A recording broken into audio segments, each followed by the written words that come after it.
Alright, let's dive into this internet personality, Skippy the Evil Clown. He's really blowing up right now, blending horror and humor, mostly on TikTok and Spotify, you know? That kind of stuff that makes you laugh and cringe at the same time. Yeah, it's pretty wild. He's really tapped into something. Especially online, it makes you wonder if this is like a new wave of horror coming, you know? Interesting. Well, before we go too far down that road, who exactly is this Skippy the Evil Clown? I mean, the name makes you think of something out of a Rob Zombie movie. Is it really that intense? Not exactly, no. Definitely a creepy clown persona, Halloween obsessed, spooky stuff, all that. But it's the dark humor that really sets him apart. Less about terror, more mischievous, goofy horror. To like the joke about he traded in the purple sit for clown shoes and a chainsaw? Haha, kind of. But instead of anarchy, it's more like he's leaning into the absurdity of it all. Dark, twisted carnival vibes. But he's self-aware, you know? And the music is a big part of it too. Original horror songs. And they're catchy, I'm telling you. Seriously, you'll be on them later. And some parodies too, like he twists familiar tunes into something eerie, but delightful at the same time. Hold up, touchy horror music. Now I'm really intrigued. Like a demented circus jingle stuck in your head for days. Does he perform this stuff live? Oh, absolutely. Yeah. This is where it gets really interesting. Skippy's not just online. He does live shows, haunted events, even platforms like YouNow interacting with fans live. It's this whole ecosystem he's built.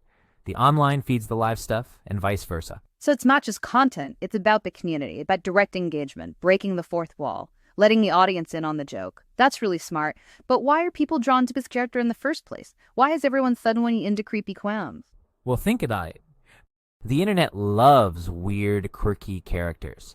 The ones who don't take themselves too seriously. And Skippy, he's all of that. Strange, unsettling, but also self-aware and funny. That playful, sinister energy. It's perfect for online audiences these days, especially in TikTok, where short, memeable content is king. Yeah, true. It's like just playing with those classic horror tropes, but with a wink and a smile. Spooky but approachable, disturbing but funny. He's found a sweet spot. But is there more to it than just internet trends and memes? Could this be something deeper?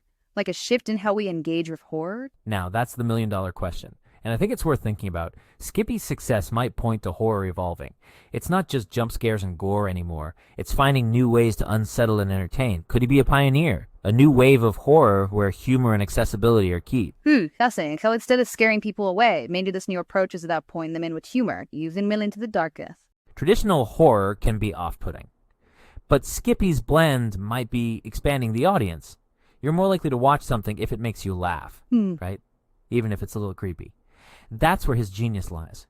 Making horror accessible, palatable, but keeping that unsettling edge. So we've got this creepy clown, a master of online content, maybe even revolutionizing horror. But what's it like to actually see him live? Does the energy translate? You mentioned haunted events earlier. Oh, yeah. And that's a whole other layer to this guy. But let's dive into that later. Okay, I'm hooked. This is way more than just a guy in a clown suit. Skippy the Evil Clown is a phenomenon, and we'll be back to learn more about his world.